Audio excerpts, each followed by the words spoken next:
ఏం లేదు, నిన్న నుంచి 36 బాడీలలో 18 బాడీస్ని రికగ్నైజ్ చేశాము. ఆల్మోస్ట్ 16 బాడీలు పంపించాము, ఇంకా 2 పంపిస్తాము. ఇంకా 18 బాడీస్లో DNA టెస్ట్ కొనసాగుతున్నది. మిగతా మీకు తెలుసు, ధ్రువలో, ప్రణాంలో, పాలిసియాలో, స్టార్ హాస్పిటల్లో, యశోదల అన్నిట్లో అంతా స్టేబుల్ ఉన్నారు. ఒక 2 పేషెంట్లు తప్ప ఇంకా 11 మిస్సింగ్ ఉన్నారు. ఇక్కడ మాకేమి ట్రేస్ అవుతలేదు. అయినా మా స్టేట్ డిజాస్టర్ ఫోర్సే కానీ అందరూ ఆ పనులనే ఉన్నారు. ఇంకొక మధ్యాహ్నం వరకు కోడికి వస్తుంది. ఇంకోటి మా దగ్గర లిస్ట్ ఉన్నది, 47 మంది అంత లిస్ట్ ఉన్నది. సో ఇక్కడ మనకు ఉన్నది 36 మంది మరణము, మిగతా ట్రీట్మెంటు, 11 మంది మిస్సింగ్. దాన్ని కూడా సాయంత్రం మధ్యాహ్నం వరకు ఒక కోలికి వస్తుందని చెప్పి నేను విశ్వసిస్తాను. పోలీసులు బందోబస్తు నిర్వహిస్తున్నారు. బాధిత కుటుంబ సభ్యులు వచ్చి మా వాళ్ళు లోపలి చిక్కుకుపోయారంటే అన్ని బాడీలు తీసేసినాం, ఎవరు లేరు అనేది పోలీసులు చెప్తా ఉన్నారు సార్. వాళ్ళ సమాచారం ఉందా అసలు? ఇప్పుడు ఇది ఎంత డెలికేట్ ఇష్యూ అంటే, అక్కడ బిల్డింగ్ కూలిపోయి ఉన్నది. మొన్న పొద్దున 11:30 నుంచి రెస్క్యూ ఆపరేషన్ జరుగుతుంటే ఇప్పుడు 11:30 ఇంకా కొనసాగుతూనే ఉన్నది. ఇప్పుడేమో ఆశ లేదు, కానీ అట్లీస్ట్ ఆనవాళ్ళు దొరకాలి కదా, ఆ ప్రయత్నంలో ఉన్నాము.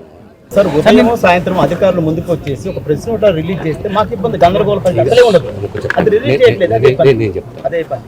ప్రెస్ నోట్గా నేనే జరుగుతున్నాను కదా, పొద్దున నుంచి మధ్యాహ్నం సాయంత్రం ప్రెస్ వెళ్ళి నేనే ఉన్నా కదా, నేనే మాట్లాడుతున్నాను. మీరు వచ్చిన 20 నిమిషాలు కానీ కలెక్టర్ గారు రాలేదు. అట్లా మాట్లాడలేదు, వచ్చింది ఉన్నది లోపల కదా, ఇక మీరు మాట్లాడుకుంటాడా? కంపెనీ యాజమాన్యం వచ్చింది, కలిసింది, మాట్లాడుకో. మా ఎస్పీ గారు ఉన్నారు, సీఎం గారు ఇచ్చిన భరోసానే అల్టిమేట్లీ. చాలా డెలికేట్ ఇష్యూ. ఇంత పెద్ద ఇండస్ట్రియల్ ప్రమాదము జరగడం ఇది ప్రథమము. ఇంకా కొన్ని బాడీస్ ను ట్రేస్ చేయాల్సిన అవసరం ఉన్నది. ఆ కార్యక్రమం లోపల సజావుగా జరుగుతూ ఉంది. State disaster, national disaster management teams అని లోపల ఉన్నాయి. ఇప్పుడు అందరినీ లోపల అలౌ చేస్తే అసలు పని జరగదు కాబట్టి కొంత రెస్ట్రిక్షన్ పెట్టున్నారు. ఏది ఏమైనా ముఖ్యమంత్రి గారు ఇచ్చిన మాట ప్రకారము బాధిత కుటుంబాలని ఆదుకుంటాము. యాజమాన్యంతో కూడా చర్చలు జరుపుతా ఉన్నారు. అన్ని రకాలుగా చనిపోయిన కుటుంబాలని, పిల్లల్ని, వాళ్ళందరినీ కూడా ఆదుకునే బాధ్యత కాంగ్రెస్ పార్టీది. రాహుల్ గాంధీ గారు దీని మీద చాలా కన్సర్న్ వ్యక్తం చేసినారు. మీనాక్షి మేడం గారిని ఢిల్లీ నుంచి హుటాహుటిని ఇక్కడ పంపించినారు. ఆవిడ కూడా మాతో వచ్చినారు, ఇక్కడ చూసినాము. ఇది చాలా భయానకరమైన సంఘటన. ఆ భగవంతుని ప్రార్థిస్తామని ఇలాంటి సంఘటన మరొకటి జరగకూడదని.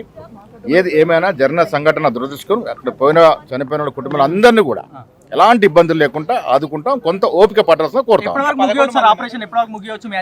చెప్పలేము, ఇంకా చాలా డిబ్రీస్ ఉన్నాయి, లోపల చాలా లోతుగా జరుగుతూ ఉంది.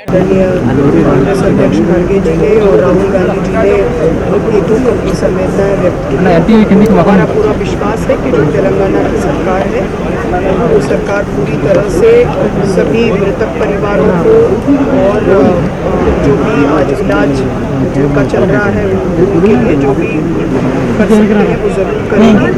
ये तो सही बात है कि किसी के परिवार के सदस्य के चले जाने के बाद उसकी जो क्षति है वो बहुत बड़ी है, उसको हम पूरा नहीं कर सकते, लेकिन जो उनके परिवार वालों की देखभाल है उसके लिए हम पूरी तरह से कमिटेड हैं।